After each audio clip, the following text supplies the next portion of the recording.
Hello everyone, আমি রয়েছি রণদীপ তোমাদের সঙ্গে, আর তোমরা শুনছো তোমাদের প্রিয় চ্যানেল থ্রিলারল্যান্ড। আজকে আমরা আবার চলে এসেছি একটা নতুন গল্প নিয়ে, একটা নতুন সিরিজ। প্রখ্যাত সাহিত্যিক শ্রী সমরেশ মজুমদারের অমর সৃষ্টি সত্যসন্ধানী অর্জুন সিরিজের উপন্যাস নবাবগঞ্জের নরখাদক শুনবে তোমরা আজ শুধুমাত্র থ্রিলারল্যান্ডে। সমরেশ মজুমদার জন্ম 10ই মার্চ 1942 সালে জলপাইগুড়িতে। তাঁর প্রথম উপন্যাস দৌড় ছাপা হয়েছিল দেশ পত্রিকায় 1975 সালে। তারপর একে একে লিখেছেন কালবেলা সিরিজ, সাতকাহন, 8 কুঠুরি 9 দরজা ইত্যাদি এবং অর্জুন সিরিজের একাধিক গল্প। লিখেছেন একাধিক টিভি সিরিয়ালের কাহিনীও। 1982 সালে তিনি আনন্দ পুরস্কার এবং 1984 সালে সাহিত্য একাডেমি ও বঙ্কিম পুরস্কারে ভূষিত হন। 2023 সালে তিনি শেষ নিঃশ্বাস ত্যাগ করেন। আজকের উপন্যাসটি প্রথম প্রকাশিত হয় 1414 আনন্দমেলা পূজাবার্ষিকীতে এবং পরে স্থান পায় আনন্দ পাবলিশার্স থেকে প্রকাশিত অর্জুন সমগ্র 5-এ। আজকের গল্প আমরা ভাগ করেছি 2টি পর্বে। এখন শুনবে এর প্রথম পর্ব।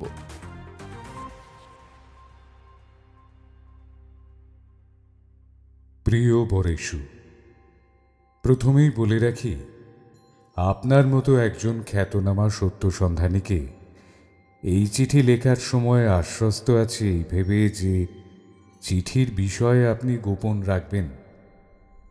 আমার আগামী 1 কার্তিকে 71 বছর পূর্ণ হবে।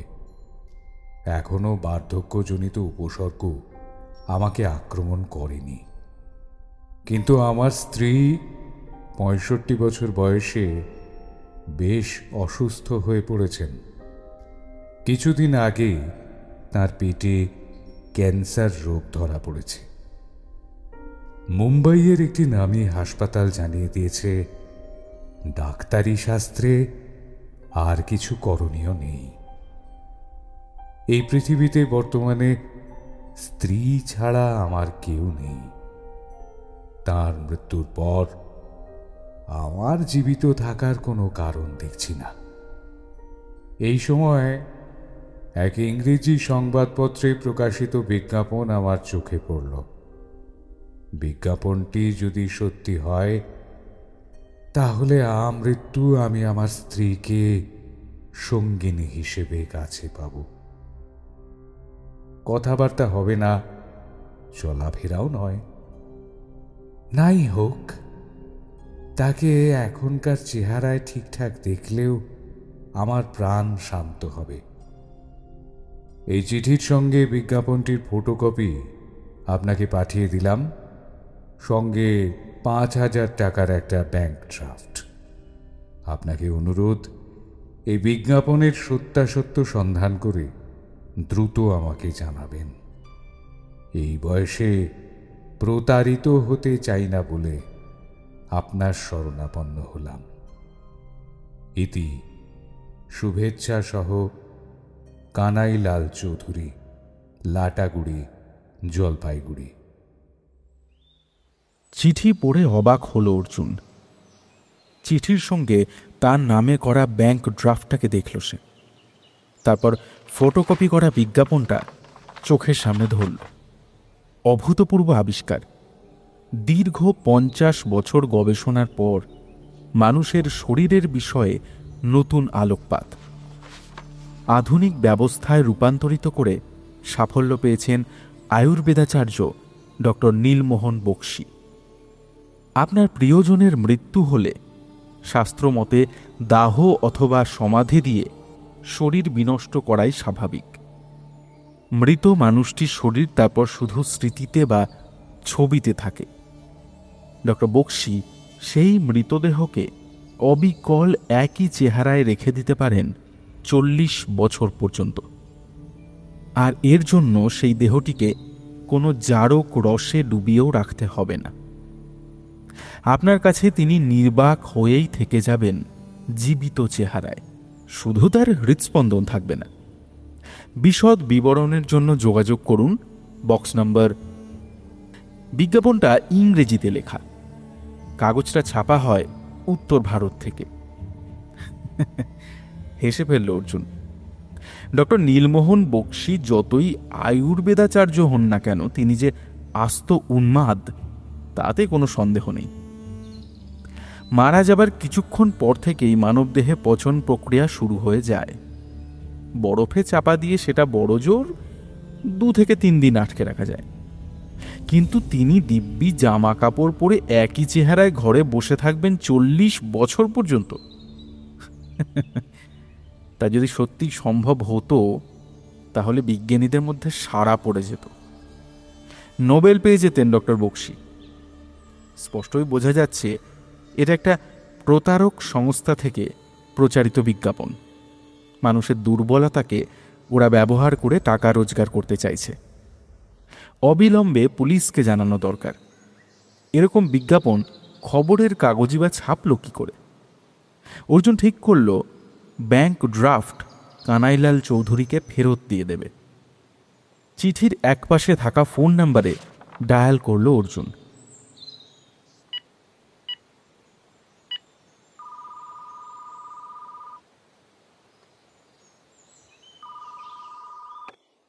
হ্যালো, আমি শ্রী কানাইলাল চৌধুরী মশাইয়ের সঙ্গে কথা বলতে চাই। বলছি। নমস্কার, আমি অর্জুন রায়। আপনার চিঠি এইমাত্র পেলাম। নমস্কার। আপনার স্ত্রী এখন কেমন আছেন? হ্যাঁ, আজ সকালে একটু ভালো। এখন তো লিকুইড ছাড়াও কিছু খেতে পারছে না। অর্জুন বাবু, আমার ভয় লাগছে। বেশি সময় হাতে নেই। যদি একটু তাড়াতাড়ি খোঁজ খবর নেন। আমি জানি আপনারা যেসব বিষয় নিয়ে কাজ করেন তার তুলনায় এটা অতি সাধারণ, কিন্তু বুঝতেই পারছেন আমি কিরকম টেনশনে আছি। তো আপনি কি বিশ্বাস করেন যে এরকম বিজ্ঞাপন বাস্তবে সম্ভব?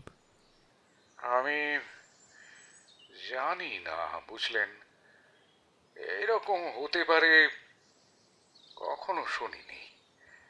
কিন্তু ছেলেবেলায় আমি ভাবতেই পারতাম না চাঁদের বুকে কেউ হাঁটতে পারে, কিংবা মহাকাশে 6 মাস থাকা সম্ভব।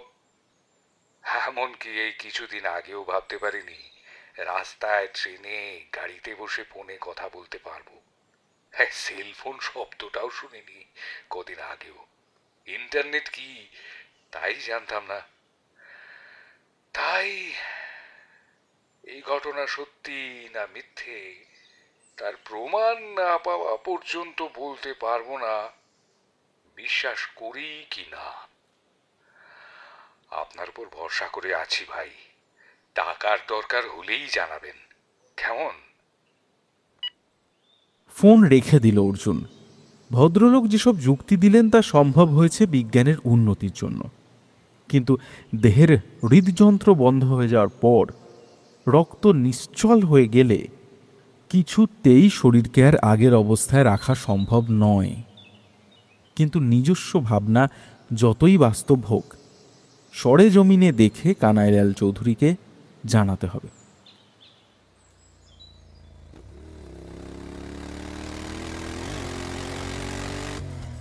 অর্জুনের লাল মোটরবাইক করলা নদীর পাশ দিয়ে কংক্রিটের ব্রিজ পেরিয়ে বাবুপাড়ায় যখন ঢুকল তখন সকাল 10টা।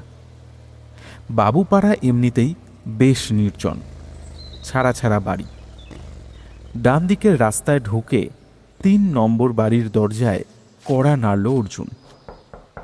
ভিতর থেকে গম্ভীর গলায় প্রশ্ন ভেসে এলো, কে? আমি অর্জুন। দরজা খুললেন যে বৃদ্ধ, তার বয়স 80 ছাড়িয়েছে। মাথায় শনের মতো চুল, খুব রোগা, গলাবন্ধ গেঞ্জি আর ধুতি পরা। ওকে দেখলেই অর্জুনের মনে পড়ে সত্যজিৎ রায়ের ছবিতে দেখা অভিনেতা হরীন্দ্রনাথ চট্টোপাধ্যায়ের কথা। কি সংবাদ তৃতীয় পাণ্ডব? এসো, ভেতরে এসো। এই বাড়ির সব ঘরে বই ঠাসা। অর্জুন চেয়ারে বসল বই সরিয়ে।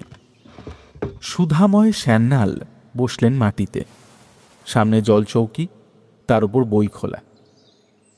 তুমি তো এখন বেশ নাম টাম করেছো, তা বলো কি ব্যাপার? আচ্ছা, আপনি কি বিশ্বাস করেন যে কোনো মৃতদেহকে অবিকৃত অবস্থায় প্রায় 40 বছর রেখে দেওয়া সম্ভব? হঠাৎ? এটা দেখুন। বিজ্ঞাপনের কপি পকেট থেকে বের করে অর্জুন এগিয়ে ধরল সামনে। ওটা নিয়ে পড়লেন বৃদ্ধ। কি বলতে চাও? এটা অসম্ভব, বুঝরু কি? এ তো বিজ্ঞাপন দিয়ে মানুষের দুর্বলতাকে ইউজ করে টাকা লোটার ধান্দা। এখনই এর বিরুদ্ধে কড়া ব্যবস্থা নেওয়া দরকার। প্রতারক হলে তাই তো করা উচিত, কিন্তু তুমি আমার কাছে এসেছো কেন? লোকটা প্রতারক কিনা তা এখানে বসে আমার পক্ষে তো বলা সম্ভব নয়। আপনার অভিজ্ঞতায় এরকম কোনো ঘটনা আছে কিনা সেটা জানতেই এসেছি। ও, কিন্তু তুমি তো ব্যাপারটা প্রতারণা ভেবেই রেখেছো। যত অবিশ্বাস্যই হোক, যাচাই না করে সিদ্ধান্ত নেওয়া কখনোই উচিত নয়। সুধাময় সান্যাল উঠে দাঁড়ালেন, তারপর দেওয়ালের পাশে গিয়ে একটা আঁকশি দিয়ে একেবারে ওপরের তাক থেকে একটা বই নামিয়ে এনে পাতা উল্টাতে লাগলেন। হ্যাঁ, এই যে মৃতদেহ অবিকৃত করে রাখার পদ্ধতি মিশরীয় চিকিৎসকরা আবিষ্কার করেছিলেন কয়েক হাজার বছর আগে। তখন ব্যাপারটা এত ব্যয়সাধ্য ছিল যে বাদশাহ, মন্ত্রী বা খুব ধনী ব্যক্তি ছাড়া আর কারো পক্ষে ওই পদ্ধতির সাহায্য নেওয়া সম্ভব ছিল না। যদিও বা সম্ভব হতো, তখন বাদশাহ বা শাসনকর্তা সেটা পছন্দ করতেন না। একজন অখ্যাত মানুষকে মৃত্যুর পর রেখে দেওয়ার অনুমতি তাঁরা দিতেন না। সেই সব মৃতদেহকে ম্যামি করে রেখে দেওয়া হয়েছিল। সময় এবং ওষুধের গুণে সেই মৃতদেহগুলো না পচে ফসিল হয়ে গিয়েছে। আজ ওই ম্যামিদের নিয়ে গবেষণা করেও বিজ্ঞানীরা আবিষ্কার করতে পারেননি ঠিক কী ওষুধ তখন ব্যবহার করা হয়েছিল। একটা কথা মনে রাখতে হবে, তখন চিকিৎসা পদ্ধতি ভেষজ নির্ভর ছিল। অ্যালোপ্যাথি বা হোমিওপ্যাথির কথা মানুষ জানত না। তার মানে এও নয় ডক্টর নীলমোহন বক্সী ওই একই পদ্ধতিতে মৃতদেহ সংরক্ষণের ব্যবস্থা করতে পেরেছেন। হয়তো তার পুরো দাবি মিথ্যে, আবার সেটা মিথ্যে কি না তা যাচাই না করে সিদ্ধান্ত নেওয়া যাবে না। তবে এইটুকু বলা যেতেই পারে, এই দাবি যদি সত্যি হয় তাহলে গোটা পৃথিবী আলোড়িত হবে। চা খাবে? না। আচ্ছা, বিজ্ঞাপনের এই ফটোকপি তুমি কোথায় পেলে? আমাদের শহরে তো কেউ এই কাগজ রাখে না। লাটাগুড়ি থেকে এক ভদ্রলোক পাঠিয়েছেন। অবশ্য তিনি কি করে পেলেন সেটা আমাকে জানাননি। তার স্ত্রীর ক্যান্সার হয়েছে, ডাক্তাররা আশা ছেড়ে দিয়েছেন প্রায়। তাই তিনি চান এই বিজ্ঞাপন যদি সঠিক হয় তাহলে ডক্টর বক্সির সাহায্য নেবেন। তোমার উপর তিনি নির্ভর করছেন? হ্যাঁ। তাহলে তোমার উচিত ডক্টর বক্সির সঙ্গে দেখা করা। তাহলে তো আমাকে লখনৌ যেতে হয়। বড় ভালো জায়গা, ঐতিহাসিক শহর, কত স্মৃতি সৌজন্যবোধের শহর। যাবার আগে লখনৌ সম্পর্কে একটু পড়ে নিও। উত্তরবঙ্গ থেকে ভারতের অন্য প্রান্তে যেতে হলে আজকাল আর কলকাতায় আসার দরকার পড়ে না। গুয়াহাটি থেকে রাজধানী এক্সপ্রেস নিউ জলপাইগুড়ি স্টেশন হয়ে বিহার দিয়ে দিল্লি যায় দ্রুত গতিতে। কানাইলাল চৌধুরীকে টেলিফোনে জানিয়ে দিয়ে সেই ট্রেনে উঠে বসল অর্জুন নিউ জলপাইগুড়ি থেকে। এসি 3 টিয়ারের টিকিট কেটেছিল সে, বেশ আরামদায়ক ব্যবস্থা। কিন্তু অর্জুন লক্ষ্য করল তার কামরার যাত্রীরা কিরকম গম্ভীর মুখ করে বসে আছেন। তার সামনে একজন গোঁফওয়ালা ভদ্রলোক রোদ চশমা পরে বসে আছেন এই অল্প আলোতেও। লোকটাকে দেখলেই মনে হয় সব সময় মতলব ভাঁজছেন। তার পাশের সিল্কের পাঞ্জাবি পরা এক মারোয়ারি ভদ্রলোক চোখ বন্ধ করে পান মশলা চিবিয়ে যাচ্ছেন। তার পাশে মোটা সোটা এক মহিলা, তার মাথার অনেকটাই ঘোমটার আড়ালে, হাতে বড় বড় বালা আর চুড়ি। ঘোমটার আঁচলের ডগা হাতের মুঠো থেকে ছাড়ছেনই না। অর্জুনের বাঁ দিকে বসে এক বাঙালি প্রৌঢ় খবরের কাগজ পড়ছিলেন।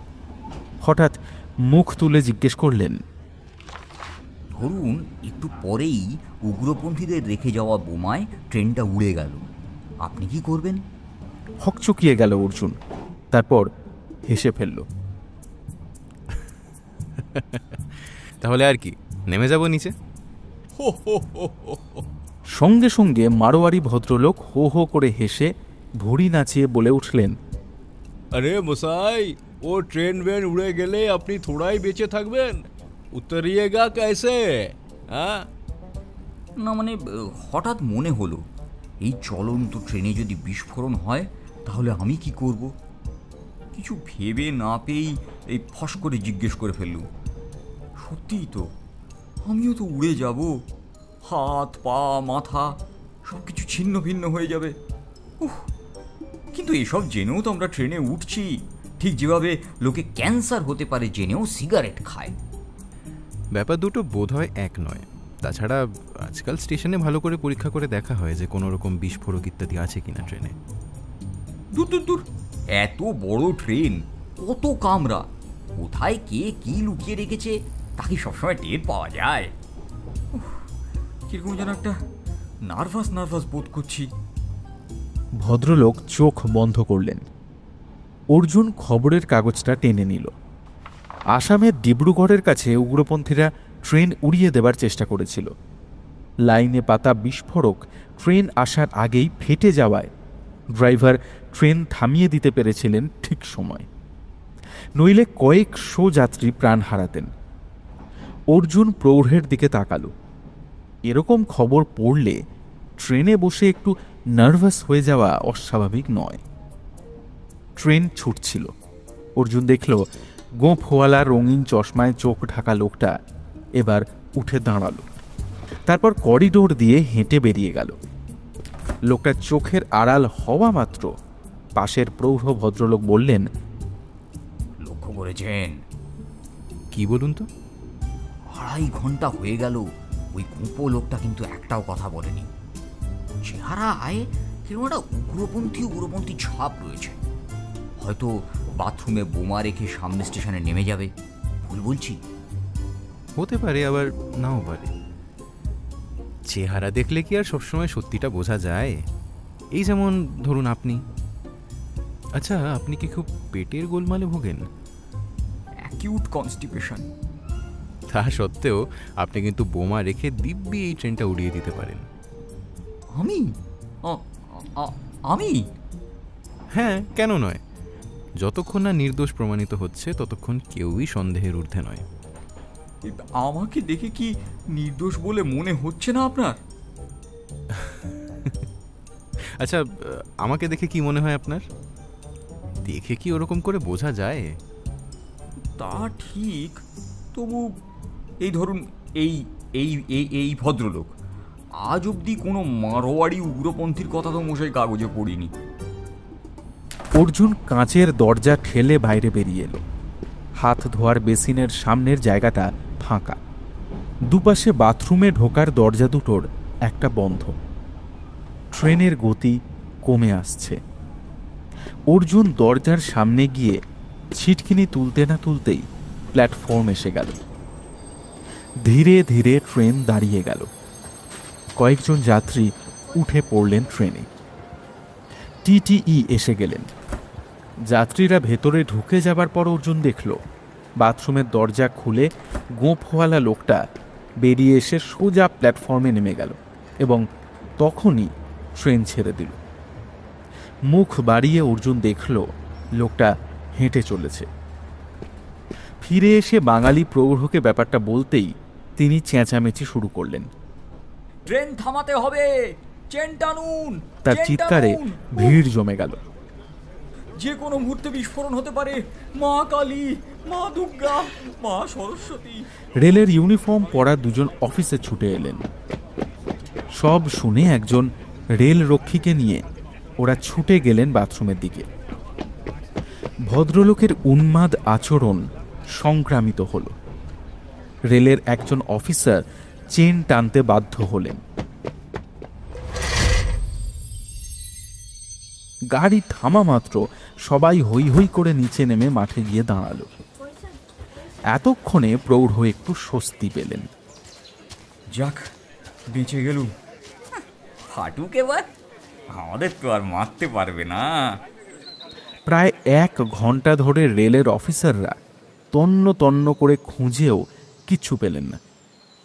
তবু সতর্কতামূলক ব্যবস্থা হিসাবে ওই কামরা খালি রেখে যাত্রীদের অন্য কামরায় পরবর্তী স্টেশন পর্যন্ত তুলে নেওয়া হল।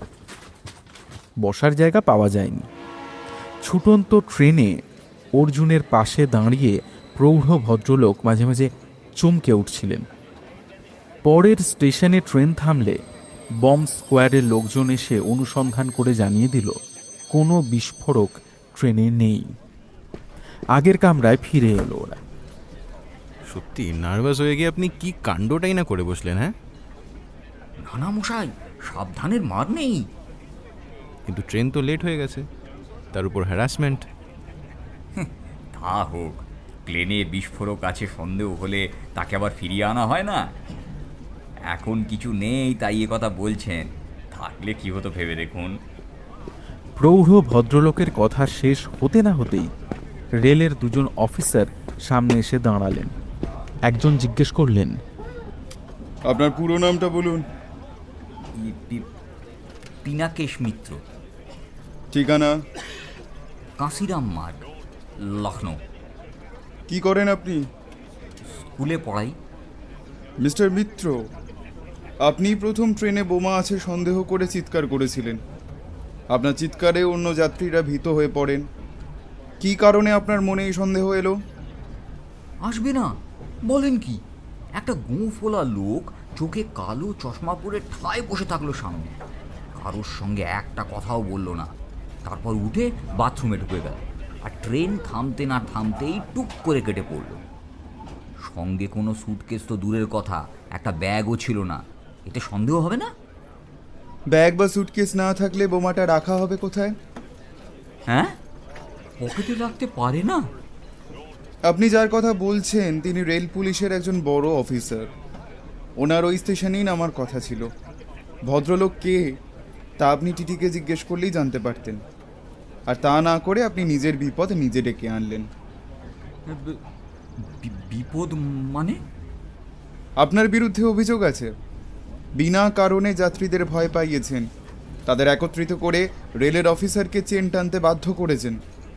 অহেতুক ট্রেনটাকে দীর্ঘ সময় দাঁড়িয়ে থাকতে হয়েছে আপনার জন্য। টিকিট কেটেও দীর্ঘ সময় এই কামরার যাত্রীরা অন্য কামরায় দাঁড়িয়ে আসতে বাধ্য হয়েছে আপনার জন্য। আপনাকে পরের স্টেশনে আমরা রেল পুলিশের হাতে তুলে দিতে বাধ্য হচ্ছি। আপনার বিরুদ্ধে আদালতে মামলা হবে। উঠুন। সে কি? আমি তো ভালোর জন্যই করেছিলাম। আপনি যা বলার আদালতে বলবেন। ও বাবা, এর চেয়ে তো মরে যাওয়া ভালো ছিল। লোকটার নেমে যাওয়ার খবর এই ইনি যদি আমাকে না দিতেন তাহলে তো আমি রিয়্যাক্ট করতাম না।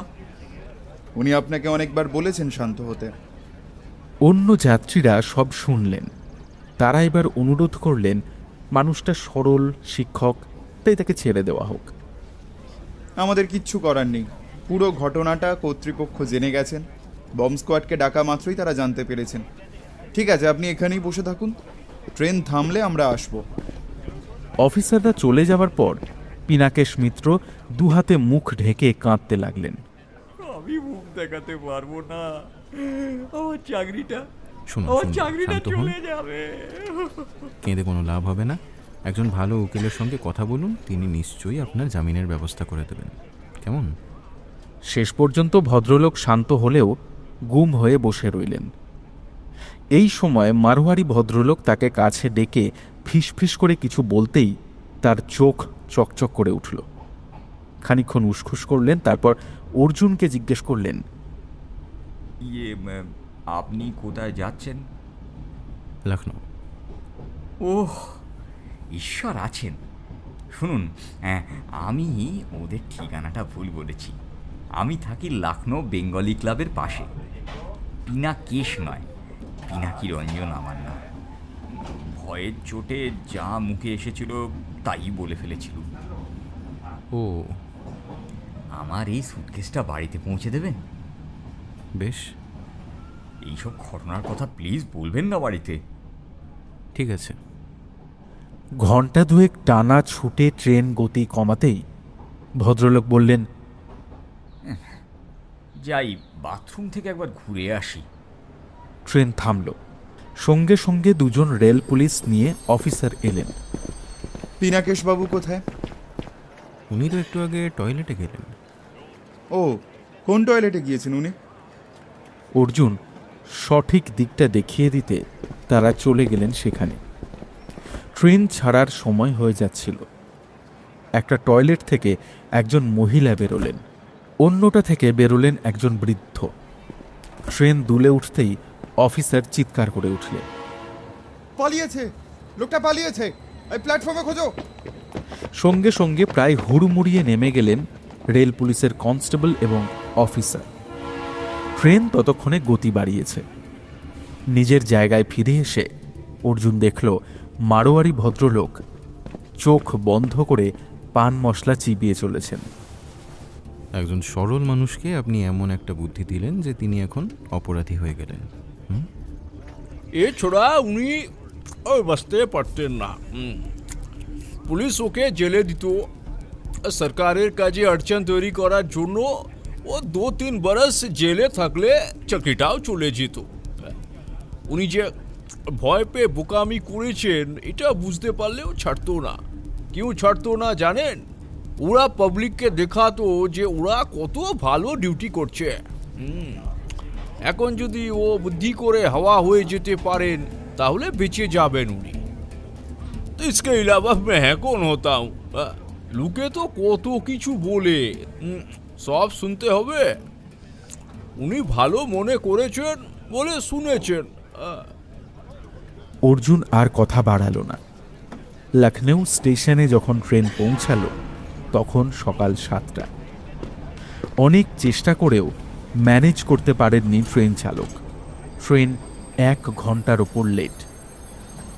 নিজের ব্যাগ নিয়ে অর্জুন নামতে যাচ্ছিল, মারোয়ারি ভদ্রলোক ইশারায় পিনাকেশ বাবুর সুটকেস দেখিয়ে দিলেন। একটু ইতস্তত করল অর্জুন। সে যদি পৌঁছে না দেয় তাহলে এই সুটকেস দিল্লিতে চলে গিয়ে রেলের সম্পত্তি হয়ে যাবে। আপত্তি থাকলে তখনই পিনাকেশবাবুকে জানানো উচিত ছিল। সে সুটকেসটা তুলে নিল। ভাগ্যিস বেশি ভারী নয়।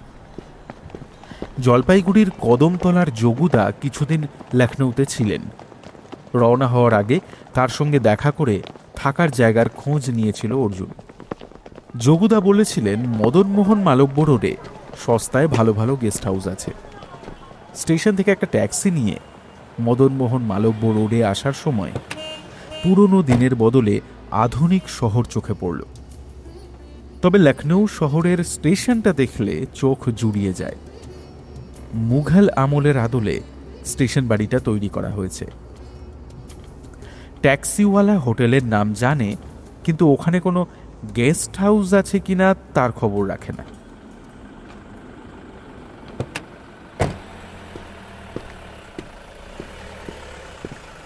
মদনমোহন মালব্য রোডে ট্যাক্সি ছেড়ে দিয়ে ফুটপাথে দাঁড়িয়ে অর্জুন কয়েকজন পথচারীকে পর পর জিজ্ঞেস করেও যখন কোনো হদিশ পেল না, তখন যোগুধার ওপর অতিরিক্ত আস্থা রাখার জন্য নিজের ওপরেও রাগ হচ্ছিল তার।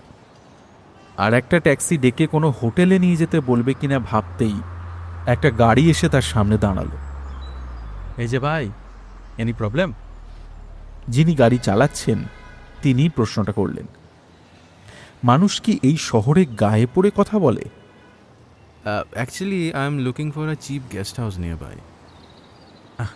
বাঙালি? আগে হ্যাঁ, কি করে বুঝলেন? ইংলিশ উচ্চারণ। উঠে পড়ুন, জিনিসগুলো পেছনের সিটে রেখে দিন।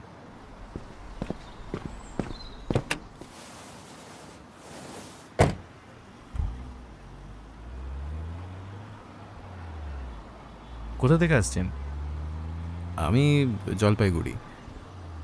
আচ্ছা, আমি আবার জন্মেছি এলাহাবাদে, বড় হয়েছি কানপুরে, চাকরি করি এই লখনৌয়ে, আর বিয়ে করেছি রাঁচির মেয়েকে।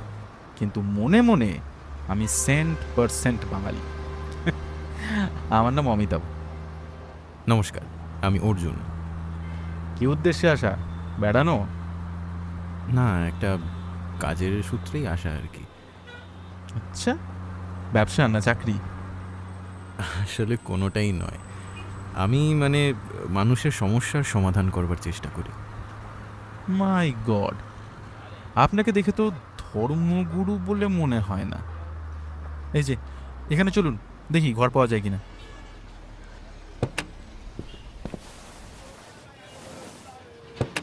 সামনের গেস্ট হাউসে একটা জায়গা পাওয়া গেল। অমিতাভ নিজের পরিচয় দেওয়ায় ভাড়া অনেকটাই কমিয়ে দিলেন ম্যানেজার। মালপত্র নিয়ে ঘরে ঢোকার পর অমিতাভ বললেন, সকালে নিশ্চয়ই চা খাওয়া হয়নি, ফ্রেশ হয়ে নিন, আমি চা বলে দিয়ে যাচ্ছি। আপনি এখান থেকে কত দূরে থাকেন? পকেট থেকে একটা কার্ড বের করে এগিয়ে ধরলেন অমিতাভ। ঠিক 5টা বাড়ির পর একটা হাউজিং কমপ্লেক্স, গেটে দারোয়ানকে নাম বললেই দেখিয়ে দেবে। একটা ফোন করে চলে আসবেন, ওকে? আচ্ছা, তুমি না আমার থেকে বয়স অনেক ছোট, তুমি বললে নিশ্চয়ই আপত্তি করবে না? না না, বিন্দুমাত্র না। 2 কাপ চা বলুন। আপনার না হয় একটু দেরি হোক। প্রথম আলাপেই যখন তুমিতে নামলেন, তখন একসঙ্গে চা খেয়েই না হয় সেলিব্রেট করা যাক।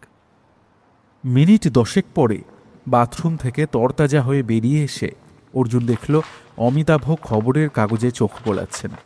সামনের টেবিলে ট্রের ওপর টি-পট টি কোজিতে রাখা রয়েছে।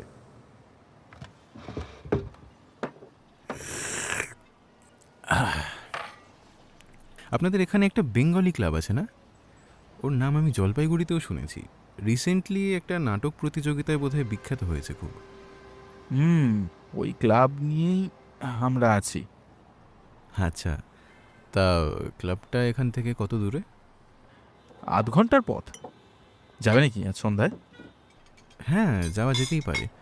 তা এখানকার বাঙালিরা কি ক্লাবে যান নিয়মিত? না না না, ভাগাভাগি তো থাকবেই, পুজোও হয় অনেক। ও, তা আপনি সবাইকে চেনেন? না, অনেককেই চিনি, কিন্তু সবাইকে চেনা অসম্ভব। আসলে বেঙ্গলি ক্লাবের কাছাকাছি এক বয়স্ক ভদ্রলোক থাকেন, স্কুল মাস্টার, নাম পিনাকি রঞ্জন মিত্র। চিনতে পারছেন?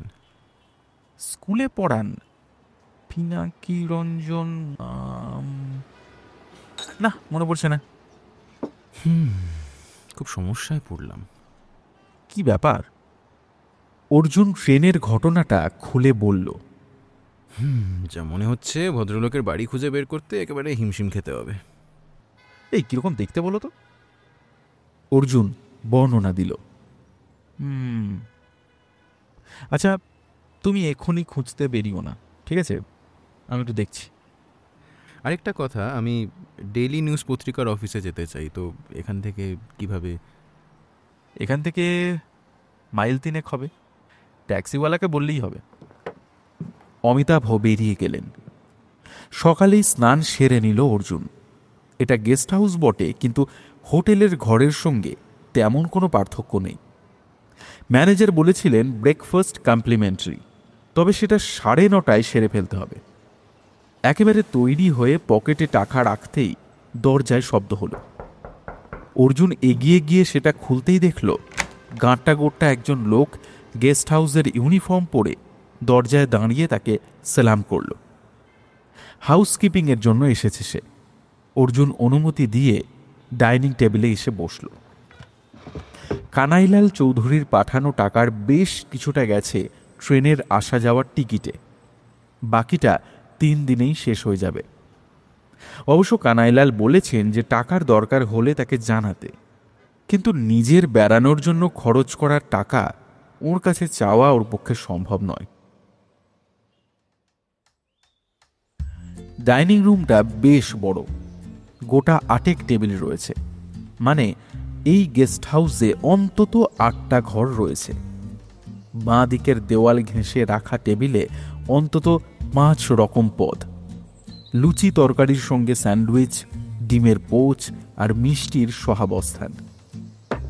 অর্জুন সব রকম পদই নিয়েছিল প্লেটে, যাতে বিকেলের আগে খাওয়ার দরকার না হয়।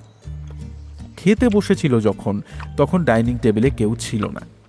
পরে একজন বৃদ্ধ এলেন, পাকা আমের মতো চেহারা, পরনে ধূসর রঙের স্যুট প্যান্ট, বয়স ৮০-র কাছাকাছি, বেশ গোলগাল চেহারা, উচ্চতা 5 ফুট 4 ইঞ্চির মতো হবে। ভদ্রলোকের ডান হাঁটুতে সমস্যা আছে, হাঁটার ভঙ্গি অন্তত তাই বলছে। টেবিল থেকে খাবার তুলে বৃদ্ধ চারপাশে তাকালেন। অর্জুনের সঙ্গে চোখাচোখি হতেই তিনি হেসে বললেন, good morning. Good morning. Can I join you? Oh sure. ভদ্রলোক উল্টো দিকের চেয়ারে এসে বসলেন। যদি ভুল না করি তাহলে আপনি বঙ্গ সন্তান, তাই না? আগে হ্যাঁ। বাহ, সকালটা বেশ ভালো কাটবে। আমার কয়েকটা দোষ আছে ভায়া, আমি একা একা খেতে পারি না। তেমন হলে টিভি চালিয়ে দিই, মানুষজন কথা বলেন, শুনতে শুনতে খাই। তখন মনে হয় না আমি একা। ওহ, আই এম সো সরি। আমি চন্দ্রশেখর গাঙ্গুলি, এলাহাবাদের বাঙালি। ভদ্রলোক প্লেটের দিকে তাকালেন। সেখানে 2টো চিকেন স্যান্ডউইচ আর কাঁটা চামচ। ওর প্লেটের তুলনায় নিজের প্লেটের ওপর প্রায় পাহাড় রয়েছে বলে মনে হলো অর্জুনের। ভায়ার পরিচয়? আমি অর্জুন, জলপাইগুড়িতে থাকি। I see. তা কবে আসা হলো লখনৌ? আজই এলাম। আমি এসেছি গত সন্ধ্যায়। আমার মেয়ে জামাই এখানেই থাকে। মেয়ে খুব অসুস্থ খবর পেয়ে চলে এলাম। জামাই চেয়েছিল আমি ওর ওখানেই উঠি, কিন্তু আমি গেলে সে বিব্রত হতো। কাল রাতে মেয়ের সঙ্গে কথা বলেছি। তা কি নেবে, চা না কফি? না না, আপনি বসুন, আমি নিয়ে আসছি। কি আনবো আপনার জন্য? ওয়েল, কফি, ব্ল্যাক এবং নো সুগার।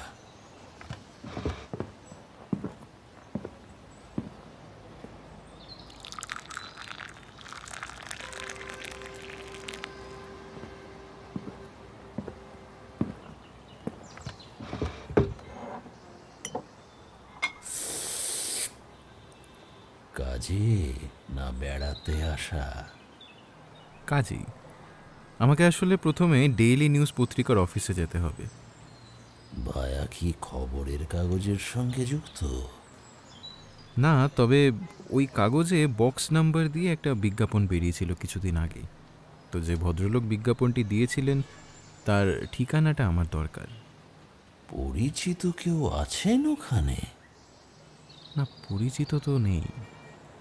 তাহলে পাওয়াটা মুশকিল। যিনি বক্স নম্বরের মাধ্যমে বিজ্ঞাপন প্রচার করবেন তিনি নিজেকে গোপন রাখতে চাইবেন। খবরের কাগজ সেই গোপনীয়তা বজায় রাখে। তা ঠিকানাটা কি খুব জরুরি? আসলে ওটা না পেলে না আমি যে কাজের জন্য লখনৌ এসেছি সেটা সম্ভব হবে না। I C.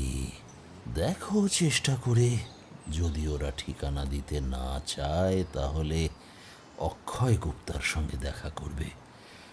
ওকে আমার নাম বলো। ও যদি বোঝে তোমার প্রয়োজন খুব গুরুত্বপূর্ণ তাহলে তোমাকে সাহায্য করতে পারে। এই অক্ষয় গুপ্তা কি ডেজিগনেশনে আছেন? ডেইলি নিউজের ম্যানেজিং ডিরেক্টর। ঠিক 12টায় অফিসে পৌঁছয়। চন্দ্রশেখর গাঙ্গুলি হাত নেড়ে বিদায় জানিয়ে ডাইনিং রুম থেকে বেরিয়ে গেলেন।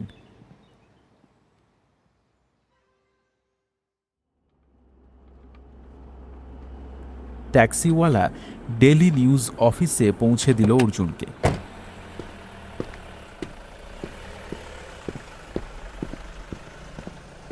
লোকটা যে তাকে বেশি পথ অনাবশ্যক ঘুরিয়ে বেশি ভাড়া নেয়নি তা মিটার দেখে বুঝতে পারল।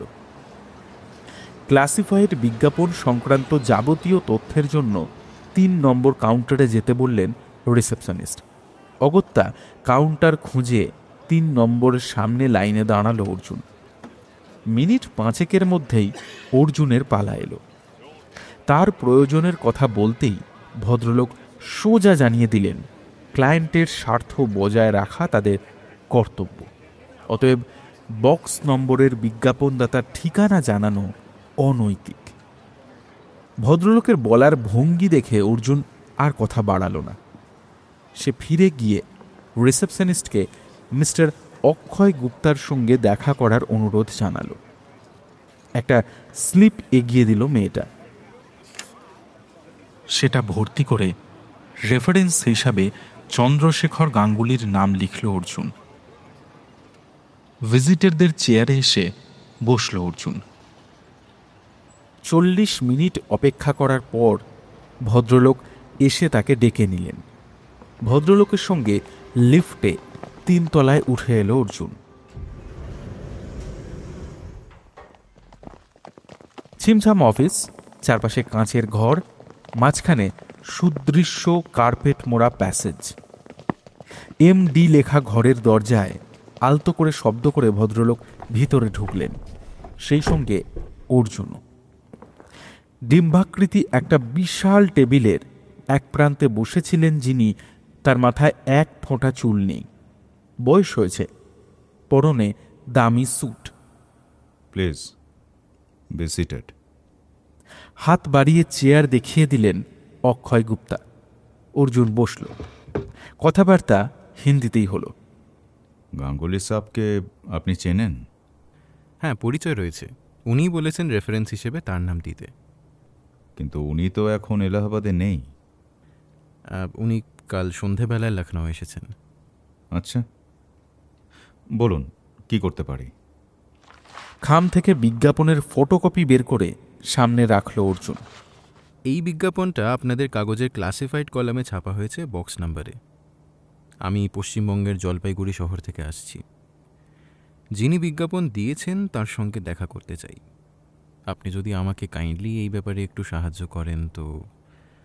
আপনি বক্স নাম্বারে চিঠি লিখলে আমরা ভদ্রলোককে পাঠিয়ে দেব। তিনি প্রয়োজন মনে করলে দেখা করবেন। আসলে এতে অনেকটা সময় চলে যাবে। আমার ক্লায়েন্ট মনে করছেন যে তার হাতে বেশি সময় নেই, তাই তার হয়ে আমাকেই একরকম ছুটে আসতে হলো। আপনার ক্লায়েন্ট? আপনি কি লয়ার? নট রিয়েলি, আমি একজন সত্য সন্ধানী। বুঝলাম না, সরি। কোনো সমস্যার পিছনে যে সত্যি ঘটনাটা চাপা থাকে সেটাই বার করা আমার কাজ। আচ্ছা, তার মানে আপনি একজন গোয়েন্দা? না, একজন গোয়েন্দা যা যা করেন এবং করতে পারেন সেসব আমি কিছুই করি না। ক্লায়েন্টের দক্ষিণা পেলেই আমি নীতিবিরুদ্ধ কোনো কাজ করি না। ইন্টারেস্টিং। আমার স্ত্রী বলেন আমি বুড়ো হয়ে গিয়েছি। কথাটা মিথ্যে নয়। নইলে আমার কাগজে বিজ্ঞাপন ছাপা হয়েছে, অথচ আমার নজরেই আসেনি। অক্ষয় ইন্টারকমের বোতাম টিপলেন। শর্মা, মানুষ মারা যাবার পর তার শরীর টিকিয়ে রাখার ক্লেম করে কোনো এক ডক্টর বক্সির বিজ্ঞাপন তুমি ছেপেছ? নো নো নো, এটা ঠিক হয়নি। এই বিজ্ঞাপন অনেক পাঠককে উস্কে দেবে। তুমি এটাকে জাস্ট এক ধরনের ফান বলে ছাপতে পারো না। এই বিজ্ঞাপন দেখে আপনি সুদূর জলপাইগুড়ি থেকে ছুটে এসেছেন। কি আর বলি। কিন্তু অর্জুন, আপনার ক্লায়েন্টের সমস্যাটা জানতে পারি? ভদ্রলোককে পছন্দ হয়ে গেল অর্জুনের। সে কানাইলাল চৌধুরীর চিঠি এবং অনুরোধের বিষয়টা খুলে বলল। হতাশায় মাথা নাড়লেন অক্ষয় গুপ্তা। আপনার উচিত ছিল ওই ভদ্রলোককে বোঝানো, মানুষের শরীর অবিকৃত অবস্থায় মৃত্যুর পর বেশি দিন রাখতে বিজ্ঞান এখনও সক্ষম হয়নি। উনি ওনার স্ত্রীকে মৃত্যুর পরেও চেয়ারে বসা অবস্থায় দেখলে হয়তো খুশি হবেন, কিন্তু আসলে উনি না যুক্তি মানার অবস্থাতে ঠিক নেই। আর আপনি ওকে প্রশ্রয় দিতে লখনৌ চলে এলেন? না, আমি সত্যিটা জানতে চাই। এটা যে বুঝরু কি সেটা জানতে কি এত দূরে আসার প্রয়োজন হয়? হ্যাঁ ঠিক, এটা আপাত চোখে বুজরুকি বলেই মনে হচ্ছে। কিন্তু খোলাখুলি বিজ্ঞাপন দিয়েছে বলে মনে হচ্ছে যে এর পেছনে কোনো সত্যি লুকিয়ে থাকলেও থাকতে পারে। আচ্ছা, মিস্টার গাঙ্গুলি এখন কোথায়? বোধহয় ওর মেয়েকে দেখতে গিয়েছেন। আসলে ওর মেয়ে খুব অসুস্থ, তার জন্যই তিনি লখনৌ এসেছেন গতকাল। ওয়েল, মিস্টার গাঙ্গুলিকে আমি খুব রেসপেক্ট করি। উনিই আপনাকে আমার কাছে পাঠিয়েছেন, তাই ওনার অনারেই আপনাকে এই ডক্টর নীলমোহন বক্সির ঠিকানাটা দেব, কিন্তু একটা শর্তে। আপনি যে সত্যিটা আবিষ্কার করতে চাইছেন তার বিশদ বর্ণনা আমার কাগজের জন্য লিখতে হবে। আপনাকে এই কাজের জন্য দায়িত্ব দিলে ঠিকানা দেওয়াটা আর অনৈতিক হবে না। থ্যাঙ্কস এ লট। কিন্তু ধরুন যা মনে হচ্ছে তার বাইরে কিছু পেলাম না, লোকটা স্রেফ ভণ্ড, তাহলে তো আরও ভালো। আমার পাঠকদের সচেতন করা যাবে। এই বিজ্ঞাপন দেওয়ার অপরাধে পুলিশ লোকটাকে গ্রেপ্তার করতেই পারে। বেশ, thanks a lot. Akshay Gupta bell টিপলেন।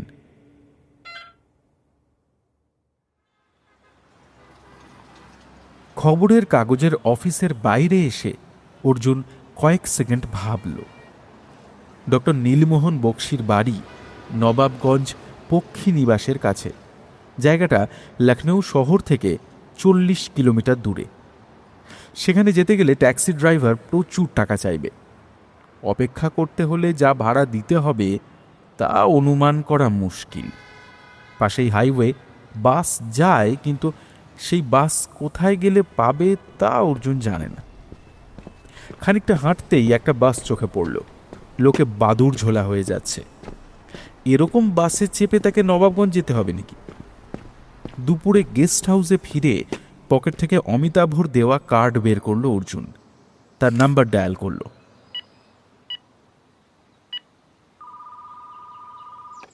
Hello, আমি অর্জুন, চিনতে পারছেন?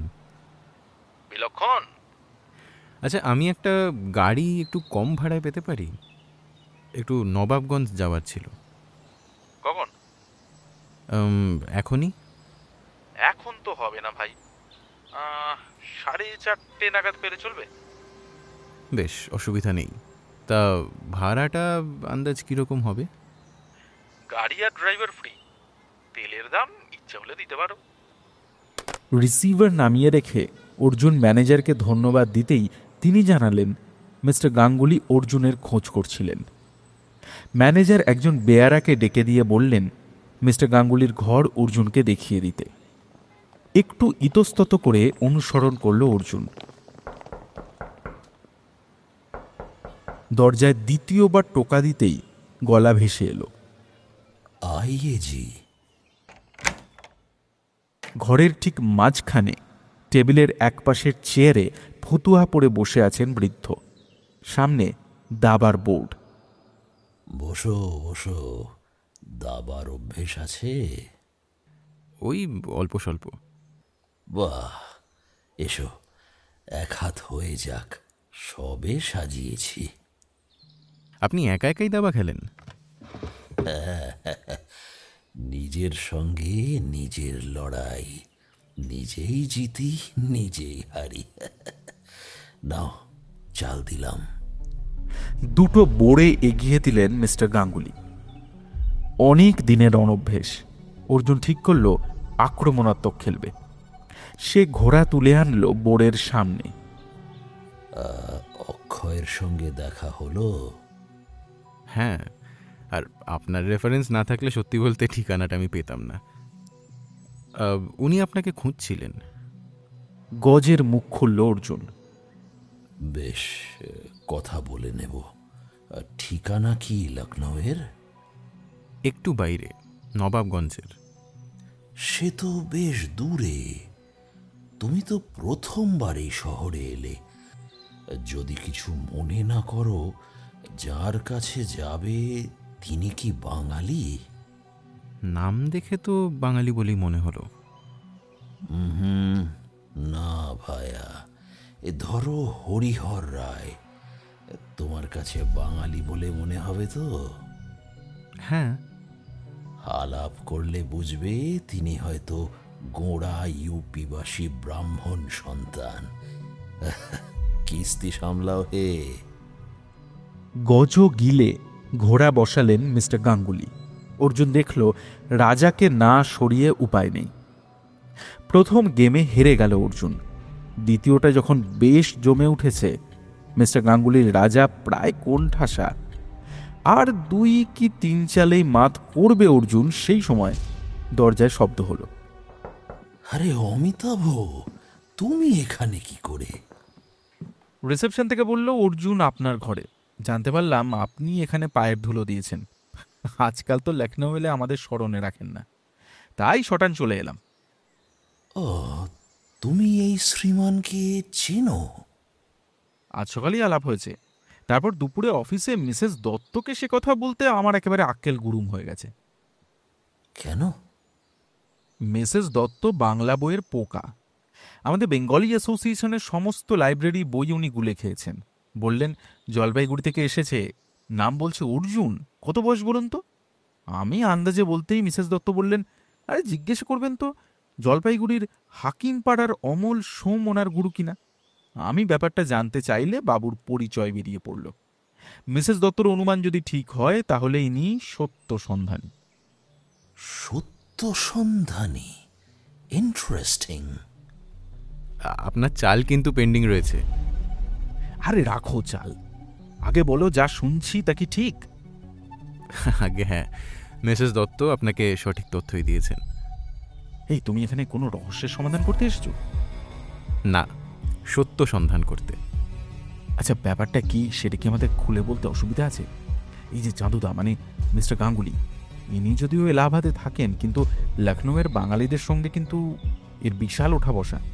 আগে অতুল প্রসাদের গান গাইতেন খুব ভালো, এখনো মুখ খুললে সেটা বোঝা যায়। দেখো অমিতাভ, যারা বেশি কথা বলে তারা কথা খোঁজে, না পেলে তাদের বাজে কথা বলতেই হয়।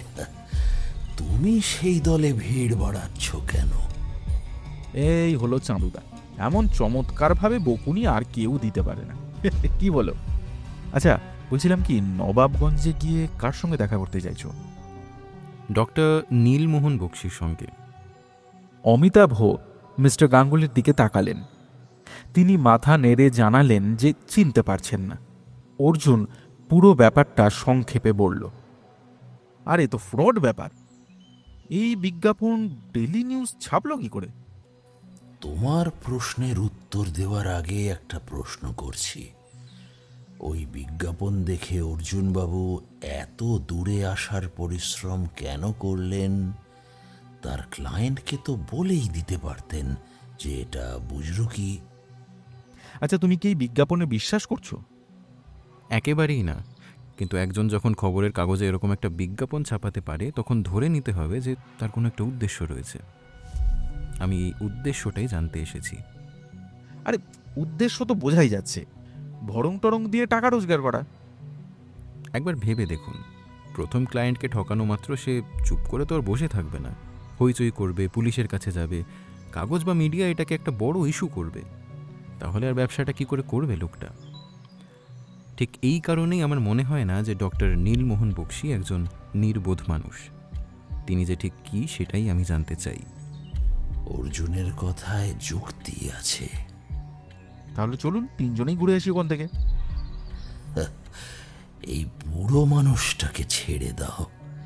মেয়েকে কথা দিয়েছি বিকেলে দেখা করতে যাব। বেচারা আশা করে বসে থাকবে। শুনেছিলাম ও অসুস্থ।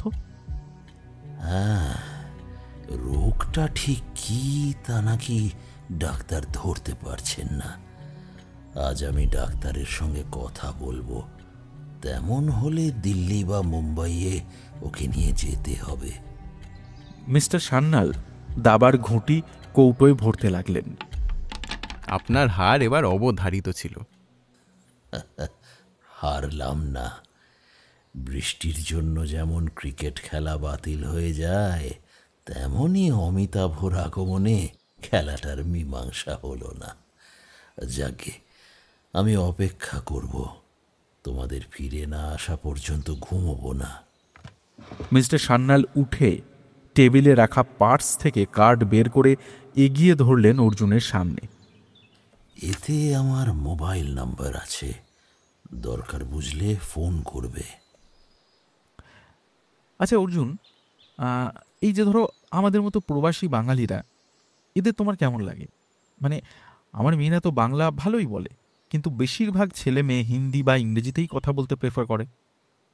তারপর ধরো আমার বাংলাতেই মানে কুচকুচ হিন্দি উর্দু এসব শব্দ এসে গেছে, কিন্তু এলাহাবাদে জন্মেও চাঁদুদার বাংলা এখনো 1 নাম্বার। আচ্ছা, ওকে চাঁদুদা বলছেন যখন, আমি ধরে নিচ্ছি উনি আপনার খুব ঘনিষ্ঠ। হ্যাঁ, সেই ছোটবেলা থেকে লখনৌয়ে আসতেন গানের দল নিয়ে, বছরে অন্তত 4 বার। একবার নাটকও করেছিলেন, মাই ডিয়ার লোক। মেয়ে এখানকার ছেলেকে বিয়ে করেছিল, বৌদি বিয়েটা মানতে পারেননি। নিজে তো কখনো মেয়ের বাড়িতে আসেনি, চাঁদুদাকে দিয়েও প্রতিজ্ঞা করিয়েছিলেন যাতে তিনি মেয়ের বাড়িতে না আসেন। যাকে, আচ্ছা আমাদের তোমার বাঙালি বলে মনে হচ্ছে তো? সে কি, কেন মনে হবে না? আপনি কলকাতার অনেক বাঙালির চেয়েও বেশি বাঙালি। আগে 100-150 বছর ধরে কোনো পরিবার প্রবাসে থাকলে সেখানকারই মানুষ হয়ে যেত। আমাদের পশ্চিমবঙ্গে তো এমন অনেক বাঙালি রয়েছেন যাদের পূর্বপুরুষ অবাঙালি ছিলেন, আর আপনারা তো দিব্যি বৈশিষ্ট্য বজায় রেখে চলেছেন। মাথা নাড়লেন অমিতাভ।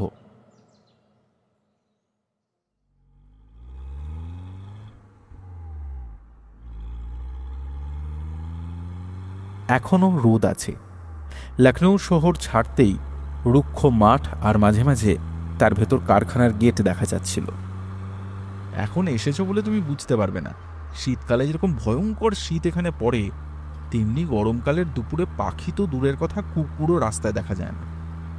এদিকে তেমন একটা লোকবসতি নেই বোধহয়। তা আছে, ভেতরে দূরে দূরে গ্রাম ছড়িয়ে আছে। হাইওয়ে চওড়া এবং মসৃণ, গাড়ি ছুটছিল দ্রুত গতিতে। আপনি নবাবগঞ্জে এর আগেও গেছেন? একবার এসেছিলাম শীতকালে। ওখানকার লেকে সাইবেরিয়া থেকে পাখি এসেছে শুনে দেখতে গিয়েছিলাম।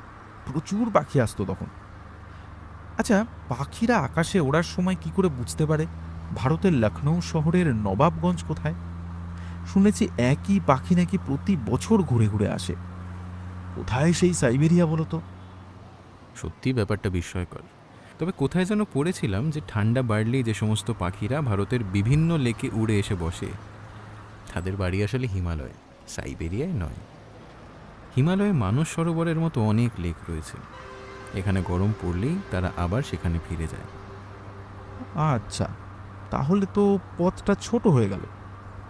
পাখির তুলনায় অবশ্য ছোট নয়, নিশ্চয়ই ওদের অনেকবার হল্ট নিতে হয়। বলতে বলতে কয়েকটা ময়ূর দেখতে পেল অর্জুন, মুগ্ধ হল। এরকম নিরস প্রকৃতি হঠাৎ বৈচিত্র্যপূর্ণ হয়ে উঠল ময়ূরগুলোর জন্য। আমরা নবাবগঞ্জের কাছাকাছি এসে গেছি, কিন্তু এবার কিছু বাড়িঘর চোখে পড়ছে, কিন্তু সেগুলো বেশ ছাড়া ছাড়া। একটা পেট্রোল পাম্পে অমিতাভ গাড়ি রেখে দিলেন, 20 লিটার তেল দিতে বললেন। বলছে কি, তোমার ওই ডক্টর বক্সির খোঁজ খবর নেব নাকি? এরা বলতে পারবে? না বলার কোনো কারণ নেই, নবাবগঞ্জ শুরু হয়ে গেছে। যদি তিনি বিখ্যাত আয়ুর্বেদ হন, তাহলে অপরিচিত হবেন কেমন করে?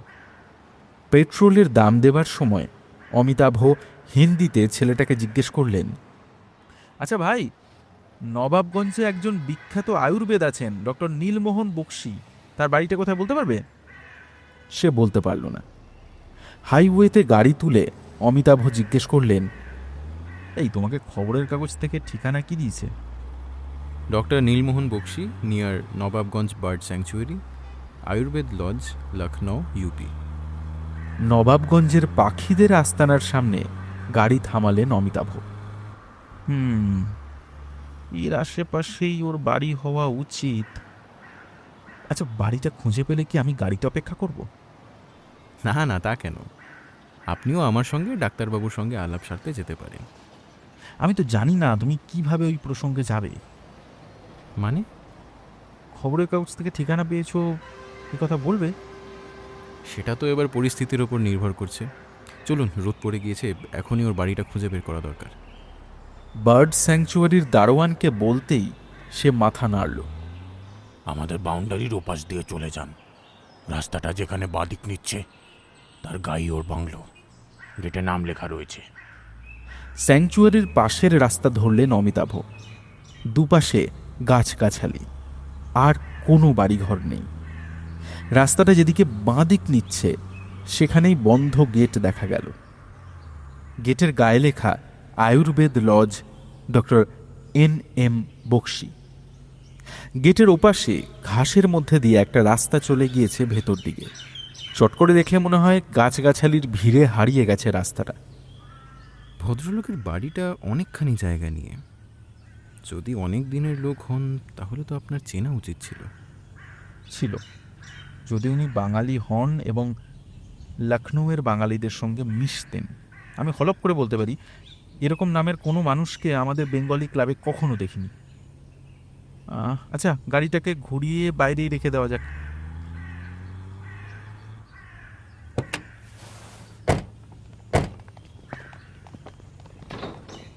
গেট খুলে ওরা ভেতরে ঢুকল। সন্ধে হতে দেরি নেই। গাছে গাছে পাখিরা চিৎকার শুরু করেছে।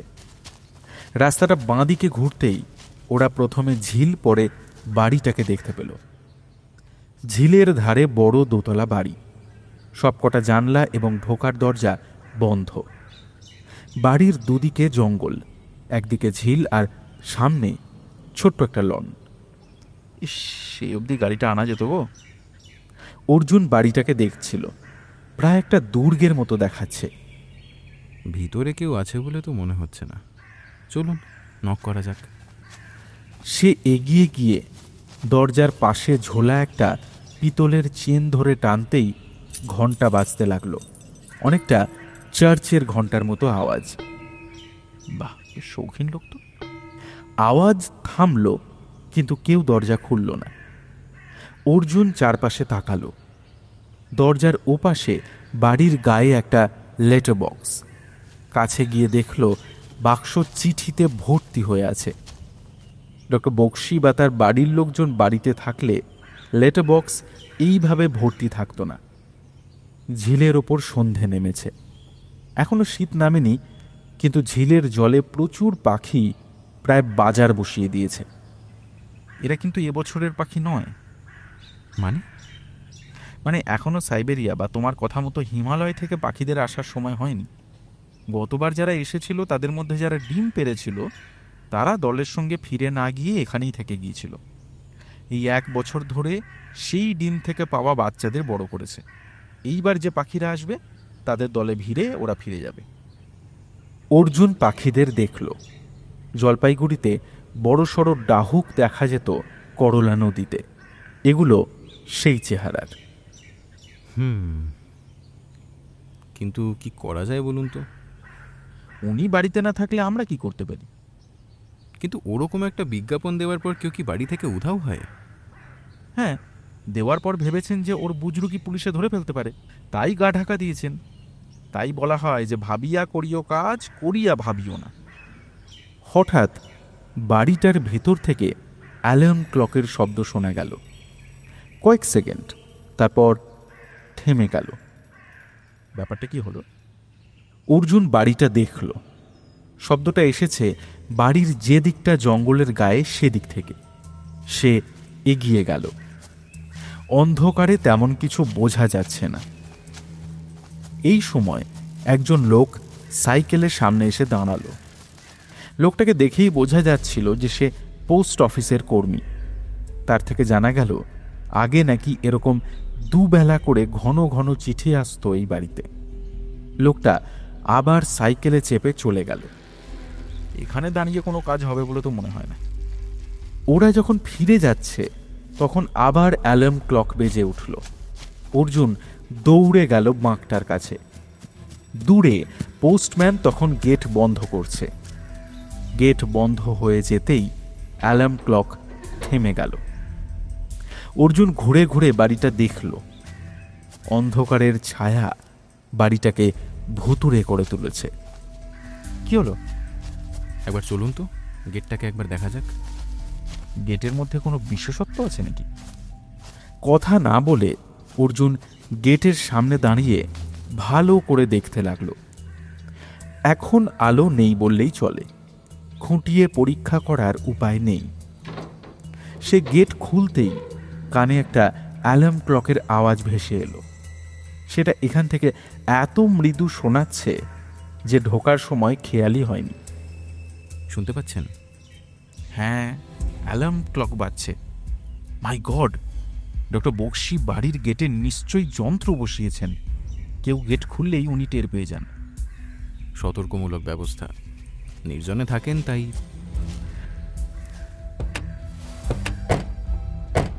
গাড়িতে চেপে ওরা আবার বার্ড স্যাংচুয়ারির গেটে চলে এলো।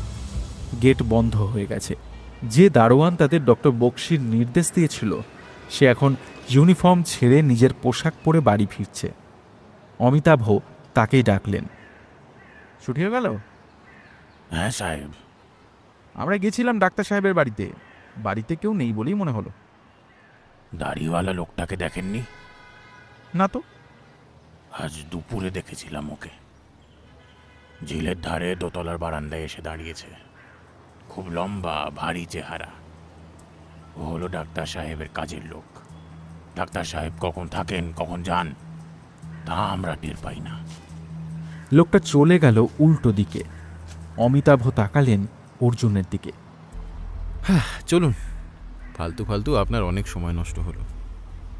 মোটেই না, এতক্ষণে ব্যাপারটাকে বেশ ইন্টারেস্টিং মনে হচ্ছে। দাড়িওয়ালা লোকটাকে যদি ওই দুপুরে ওই বাড়িতে দেখা গিয়ে থাকে, তাহলে সে এখন কোথায়? ও যদি বাড়ির ভিতরে থাকে তাহলে ডক্টর বক্সি চাইছেন না বলেই ও বাড়ি থেকে বেরোবে না। অন্তত দরজার তালা তো তাই বলছে। হ্যাঁ, থাকবে। শুধু শুধু ভেবে নিরর্থক ব্রেন খাটানো। চলুন।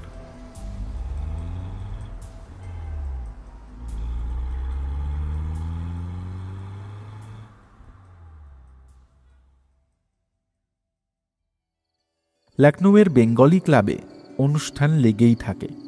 সন্ধে 7:30টায় অর্জুন আর চন্দ্রশেখর গাঙ্গুলিকে নিয়ে অমিতাভ ক্লাবে গেলেন। অর্জুন জিজ্ঞেস করে জেনেছে মিস্টার গাঙ্গুলির মেয়ে আজ অনেকটা ভালো আছেন। চন্দ্রশেখর গাঙ্গুলিকে দেখে বেঙ্গলি ক্লাবে হই হই পড়ে গেল। দীর্ঘদিন পর তাকে পেয়ে সকলে পরম সমাদরে সেক্রেটারি ঘরে নিয়ে গেল। সেক্রেটারি অরুণবাবু নিজের চেয়ার ছেড়ে দিলেন মিস্টার গাঙ্গুলির জন্য। মিস্টার গাঙ্গুলি সবার সঙ্গে অর্জুনের আলাপ করিয়ে দিলেন। এক ভদ্রমহিলা চুপচাপ বসে সবার গল্প শুনছিলেন। এবার তিনি সোজা হয়ে বসলেন। নমস্কার। আমি কিন্তু আপনাকে নিয়ে লেখা প্রতিটা অভিযানের গল্প পড়েছি।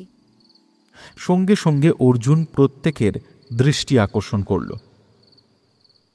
আচ্ছা, তোমরা কেউ ডক্টর নীলমোহন বক্সির নাম শুনেছ? সবাই চুপ করে রইল। তোমরা বিকেলে বেরিয়ে যাওয়ার পর অনেকক্ষণ ভাবলাম।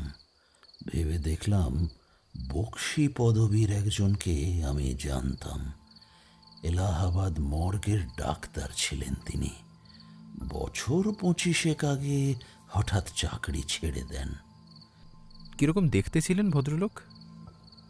রোগা খাটো চেহারা, এর বেশি মনে নেই। অর্জুন এসেছে ওর সঙ্গে দেখা করতে। আজকে বিকেলে আমরা ওর এই নবাবগঞ্জের বাড়িতে গেছিলাম। বাড়ি না বলে প্রাসাদ বলাই ভালো, বাপ রে বাপ। কিন্তু ভদ্রলোক বাড়িতে তালা দিয়ে কোথায় যেন গেছেন। না, একজন মর্গের ডাক্তার অত বড় সম্পত্তির মালিক তো হতে পারেন না। কিছুক্ষণ পর অর্জুন একাই বাইরের মাঠে এসে দাঁড়াল। পিনাকি রঞ্জন মিত্রর সুটকেস তার ঘরে পড়ে আছে। অন্যের জিনিস, তার উপর সেটা তালা বন্ধ। ভেতরে কি আছে জানা নেই।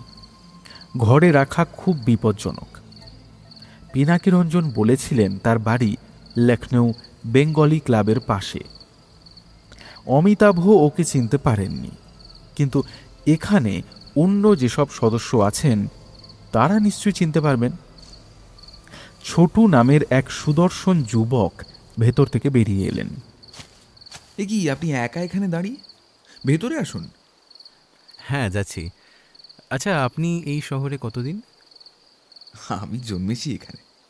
আমার বাবা এসেছিলেন ঠাকুরদার সঙ্গে 5 বছর বয়সে। ও, আই সি। তা এখানে আর কোনো বেঙ্গলি ক্লাব রয়েছে? এখানে না, এই সবেধন নীলমণি একটাই।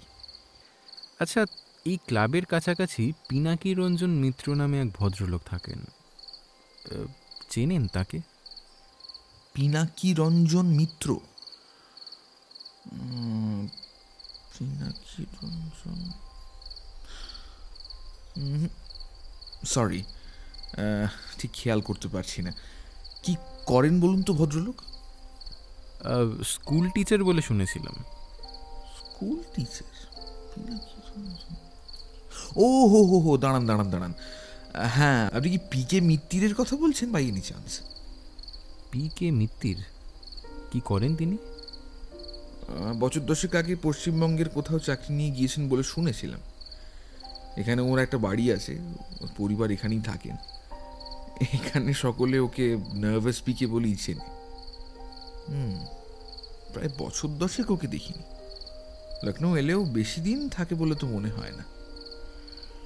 এখন ইনি আর আপনার এই পিনাকি রঞ্জন মিত্র একই লোক হলেও হতে পারে।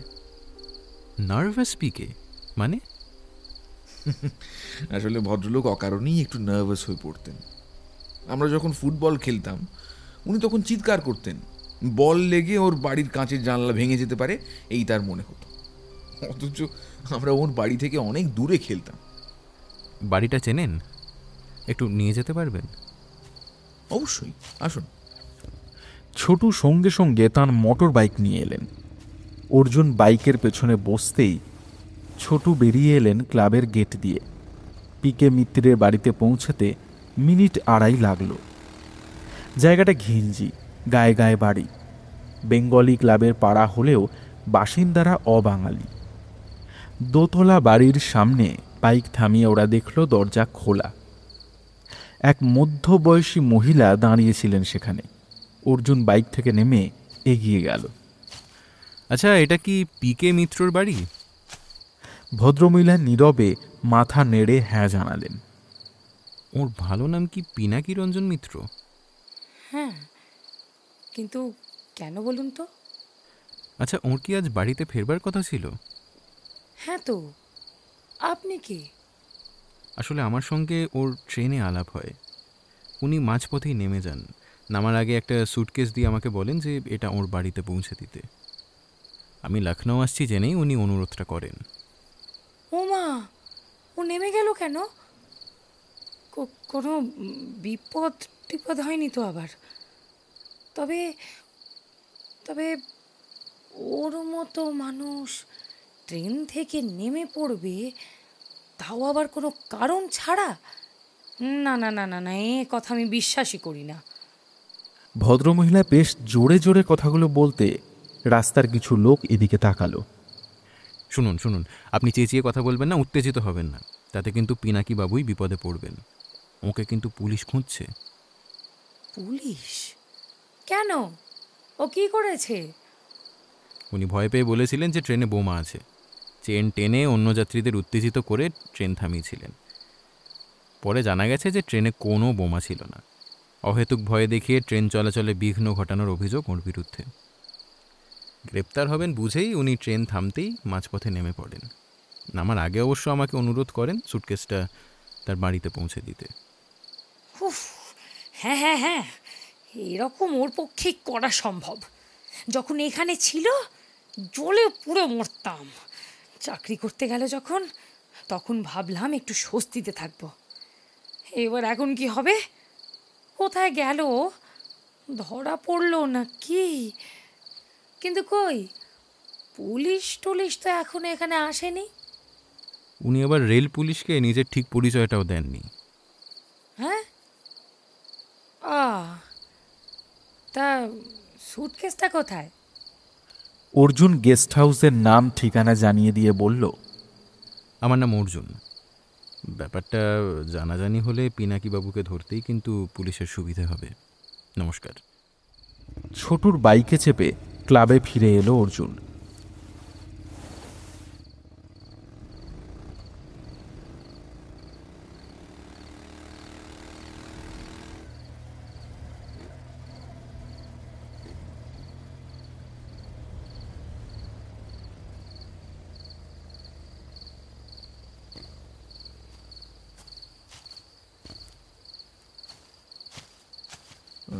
বলছি, একটা কথা জিজ্ঞেস করব? হ্যাঁ, বলুন না। আপনি তো অপরাধীদের ধরে পুলিশের হাতে তুলে দেন, কিন্তু দেখলাম আপনি পিকেকে বাঁচানোর চেষ্টা করছেন, পুলিশে দিচ্ছেন না। দেখুন, উনি অন্যায় করেছেন সেটা ঠিকই, কিন্তু ইচ্ছে করে তো আর করেননি। এত নার্ভাস হয়ে গিয়েছিলেন যে বুঝতেই পারেননি যে অন্যায় করছেন। যখন করলেন তখন বাঁচার তাগিদে নিজের পরিচয় গোপন করে ট্রেন থেকে নেমে গেলেন। ওর কাজের জন্য আফটারঅল কারোর কোনো ক্ষতি হয়নি। পুলিশ ধরলে খামোখা তাকে কিছু মাস জেলে পুরে রাখত। উনি চাকরি করেন আফটারঅল, একটু উপেক্ষা করলে কারোর তো কোনো ক্ষতি হবে না, তাই না? রাত 10টায় গেস্ট হাউসে ফিরে চমকে উঠল অর্জুন। স্বয়ং পিনাকিরঞ্জন মিত্র বসে আছেন তার অপেক্ষায়। ওকে দেখেই উঠে দাঁড়িয়ে নমস্কার জানালেন। এ কি, আপনি? বাড়ি ফিরতে দেরি হয়ে গিয়েছিল, আপনি আমার বাড়িতে খবর দেওয়ার পরই ফিরেছি। খুব বকুনি শুনতে হলো স্ত্রীর কাছে। দিন, সুটকেসটা দিন। পিনাকিরঞ্জনকে নিয়ে ঘরে ফিরে এলো অর্জুন। বসুন, আপনার অ্যাডভেঞ্চারের গল্পটা আগে বলুন। আগে আমি এক গ্লাস জল খাবো।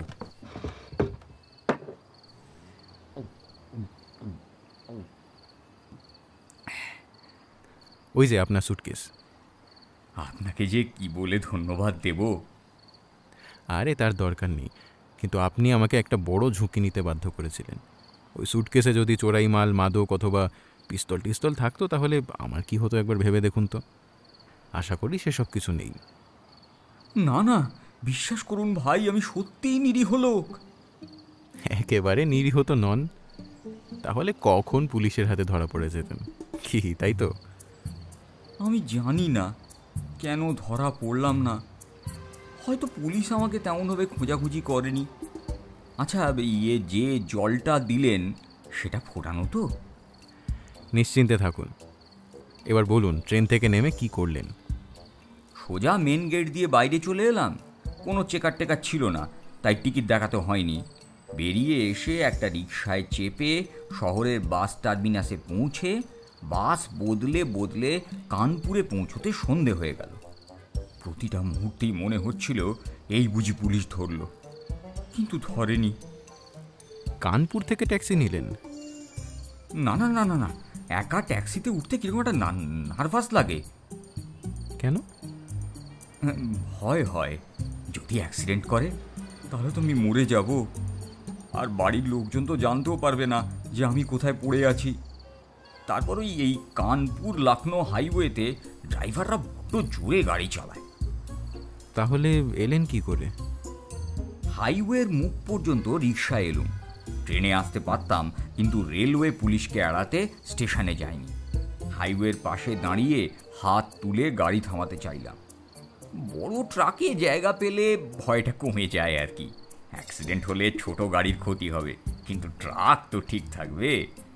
কিন্তু ট্রাকগুলো থামছিল না। শেষ পর্যন্ত একটা বড় গাড়ি থামতেই আমি ছুটে গিয়ে জিজ্ঞেস করলাম লখনৌ যাবে কিনা। গাড়ি চালাচ্ছিলেন এক প্রৌঢ় ভদ্রলোক। মাথা নেড়ে ইশারায় জানালেন যে যাচ্ছে। আমি উঠে পড়তেই গাড়ি চলতে শুরু করলো। তাও ধরুন ঘন্টাখানেক কোনো কথাবার্তা নেই। অন্ধকারে হেডলাইট জেলে গাড়ি ছুটে যাচ্ছে। আমার কেমন জানি ভয় ভয় করতে লাগলো।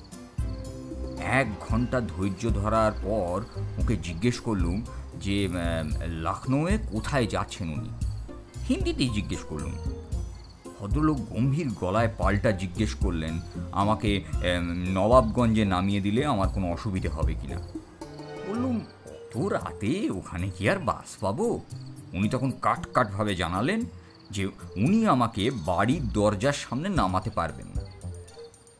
ভদ্রলোককে ভুল করেই বলে ফেলেছিলাম যে আমি কুচবিহার থেকে আসছি।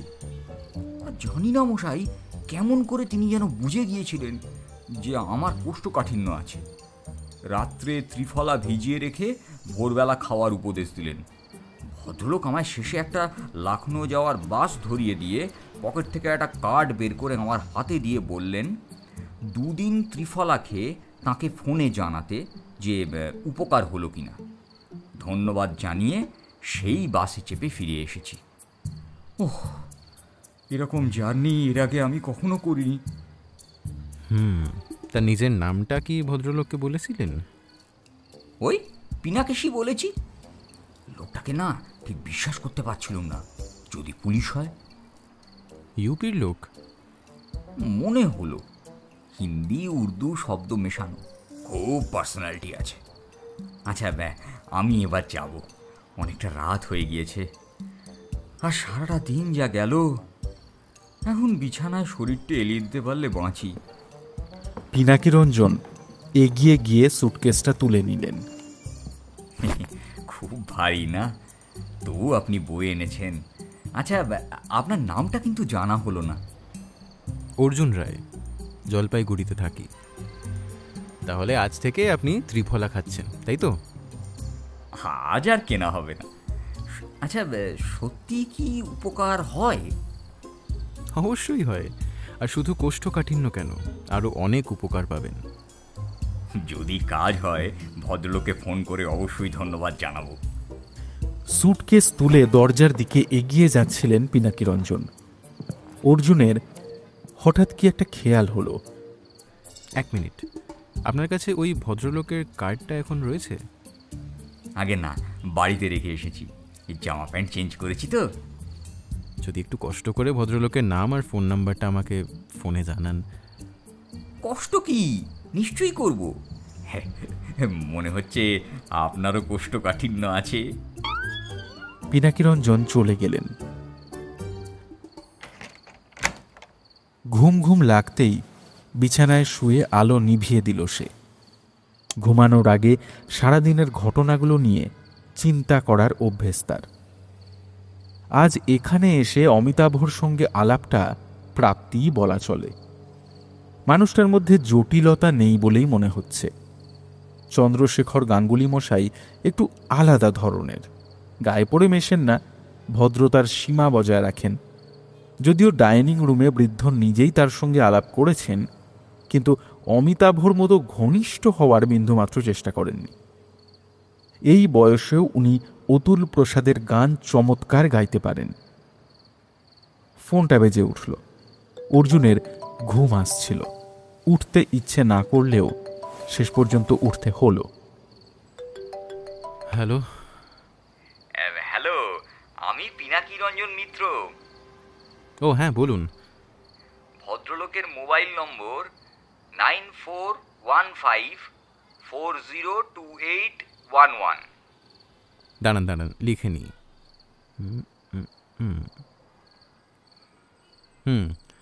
তা ভদ্রলোকের নাম কি? ডক্টর নীলমোহন বক্সি। তাহলে রাখছি। হ্যাঁ। লাইন কেটে দিলেন পিনাকি রঞ্জন। স্তম্ভিত অর্জুন। এক লহমায় তার চোখ থেকে সব ঘুম উধাও।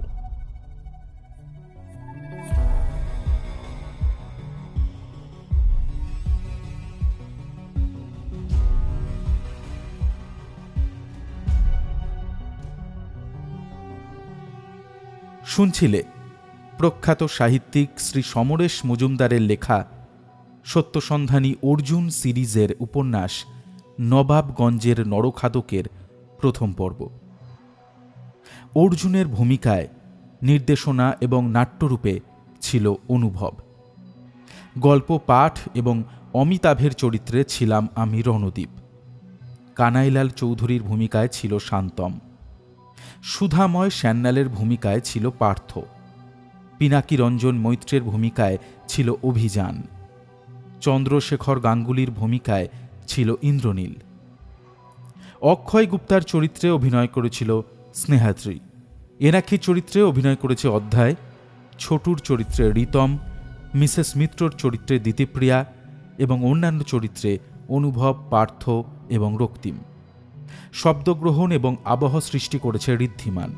বিশেষ সহযোগিতায় ছিল লিও এবং পোস্টার ডিজাইন করেছে সুজয় গুপ্ত।